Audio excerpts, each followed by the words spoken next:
Today is the spark of a cultural revolution in Great Britain.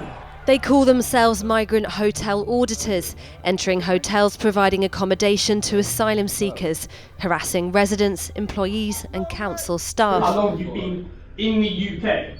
I'll be walking straight through there in a minute, and there's not all you can do about it. Because I wonder, is somebody just going to jump out of the bushes with a camera? All in the name of taking back Britain's borders, claiming government incompetence. But their aggressive tactics are criticised by police and extremism experts. I'm a citizen journalist. Creating a narrative that asylum seekers are part of a government conspiracy. It is dangerous, yeah. Do you regret it? Well, I don't even know I've done it. So They're amassing millions of views, some earning thousands each month. We've been tracking this lucrative new industry as it generates and cashes in on rage.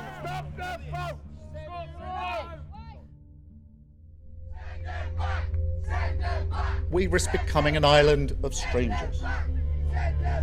This is not about race, it's about what's right and wrong.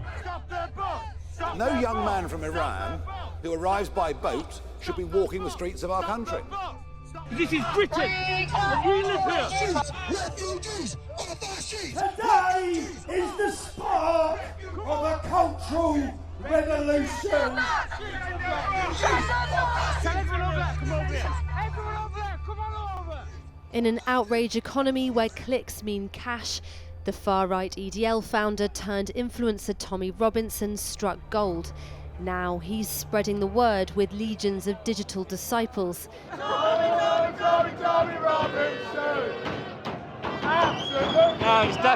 And at least 50 people calling themselves citizen journalists were live streaming and filming from his march, some of them wearing bespoke press passes.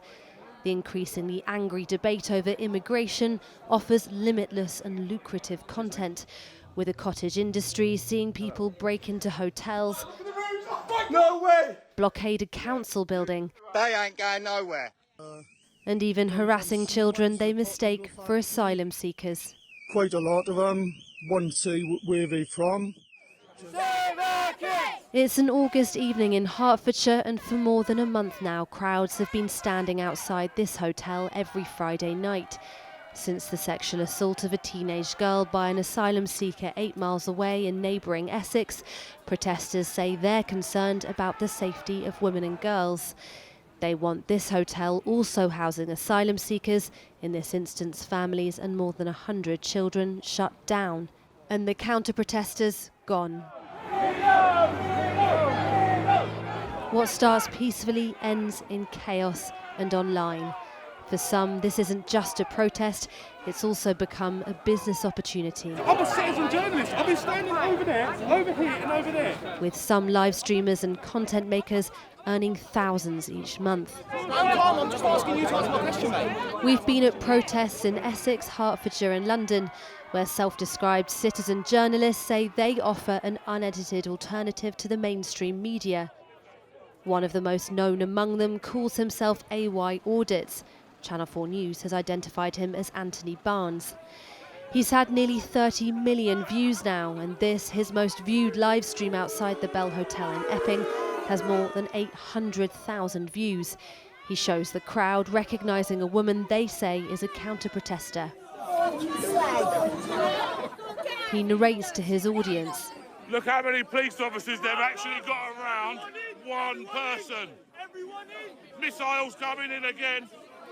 Police officers cut in the face. Later he asks, Will you be arrested once you get her out of here? Earlier in the feed, next to the leader of an organisation that describes itself as a national socialist movement to preserve the white race, he advertises, when asked, a flyer. Yeah, okay, no problem, mate. Anybody who wants to look it up, go on Twitter. There you go, guys. Excuse me. He agreed to talk to us at one of the weekly Epping protests, where I asked him about the flyer. It's an organisation that many people would consider to be white supremacist. Do you think there's a danger in sort of promoting or allowing someone to promote that material on your stream, you know, just like that? I'm going to be totally honest with you, yeah. It is dangerous, yeah. Do you regret it? Well, I don't even know I've done it, so I can't quite say if I regret something or what, but if someone's come up to me and they've given me a, what did you say it was, white supremacist? It said preserve the white race Preserve on it. the white race. Yeah. And I've flashed it. It's only, do you know what I mean? There's so many people come to these things with... Is it the kind of organisation you would agree with? Well, definitely not, you know, definitely not. Barnes is also what's called an auditor, someone who approaches or enters premises filming often confrontational interactions with staff. Here you see him walking into the Hertfordshire hotel, and when asked by security staff and then police to leave, he refuses over the course of a 30-minute negotiation. Okay. Please don't come back into the site. Listen, I'll do what I want to do. If you come back into the site, sir, then I'll arrest you to prevent a breach of the peace. Go on then, do it then. I can walk over there in a minute. Come back in the site. Go on. I'll be walking straight through there in a minute. And there's not a call you can do about it. There is. I really don't want to get to this stage. No, ain't. They eventually arrest him. Arrests are among his most popular videos. What do you mean I'm under arrest? His views per month have risen from 1 million in May to more than 10 million by August, a tenfold increase. We asked the digital consultancy Fenimore Harper to calculate his income. They told us it could sit between 10 to 20,000 each month, with advertisers like EasyJet, Boots and Ocado running ads on his content. The more provocative that they can be on these platforms, the more likely that they're going to have views, and with those views comes monetization from ad revenues, and also from donors as well, who may be ideologically aligned. So-called hotel investigating isn't a new phenomena. Nigel Farage was doing it back in 2020. Can we book rooms there? But the practice has accelerated, with videos like this one of a group of men breaking into asylum seekers' bedrooms, getting more than 1 million views. How long you've been in the UK? That's what we're here to ask you. What do you mean? Out now. All this of someone checking who was in a coach in a hotel car park. Apparently a coach has been pictured outside. Yeah, it was. Yeah, but people see. Rugby team, there you go, thank you very much. It's generated copycat behaviour, with would-be sleuths misidentifying and harassing people they believe to be asylum seekers because of the colour of their skin. Jonathan, a university lecturer from Wales, volunteers as a youth Christian camp leader. The church groups have been coming to the same village since 2011 without any problems. But this year, as well as someone breaking in, they said to check who they were. A group of locals started filming as children as young as 4 and their parents, most of whom are black, left on the last day. Taking up all those spaces in those schools and everything. I asked them why they were taking pictures of young people, and they were saying that they're trying to protect the community. Then I said, you're protecting the community from whom?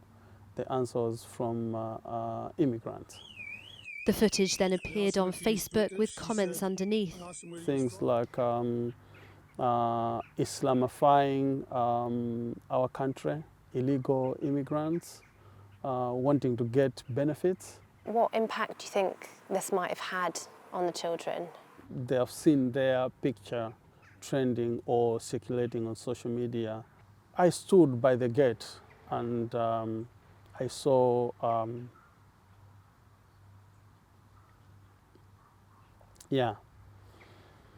I saw how upset some of these young people were. The video was removed and the comments are being investigated by police. By default, if you are a patriot, the people you are fighting are not patriots. The Institute for Strategic Dialogue says August saw a record spike in anti-migrant language on X, with 440,000 posts compared to 260,000 at the height of the riots last year. That's a 69% increase. Groups or individuals like the hotel investigators or hotel auditors play a key role in terms of creating a narrative that asylum seekers are part of a government conspiracy against white British people, that they are fundamentally a source of, primarily of crime, and that the only way to fight them is to, engage in this kind of vigilante journalism or citizen journalism, as they describe it. Back in Hertfordshire, Broxbourne's Conservative council leader, like the protesters, wants the asylum hotel closed and has even launched a legal case against the Home Office. But she's had to change her routine to avoid being pursued on camera. I feel a level of vulnerability now if I come into the car park, because I wonder, is somebody just going to jump out of the bushes with a camera. They came in and they interrogated a receptionist member of staff who was extremely traumatised by that. A crowd even blockaded the council building using traffic cones to stop staff leaving. Here today we've sealed the entrance and exit off, so nobody's going home on time today. We are fighting all we can to see the closure of the hotel. We have been doing that since it opened in 2022. So it does make me angry. It makes me feel very protective. It makes me feel very protective of the staff, that, you know, that they feel vulnerable and that, you know, they're like, we want to lock the doors. Well, we can't do that. You know, this is a council that's open for business. An invasion that continues every single day without consequence. Police chiefs say officer morale is plummeting, with some content creators increasing community tensions and misinformation. Sometimes they're looking for content that they want to do to stoke up hatred and criminality, and it can often leave a false impression in communities and a viewing audience as to what's actually gone on.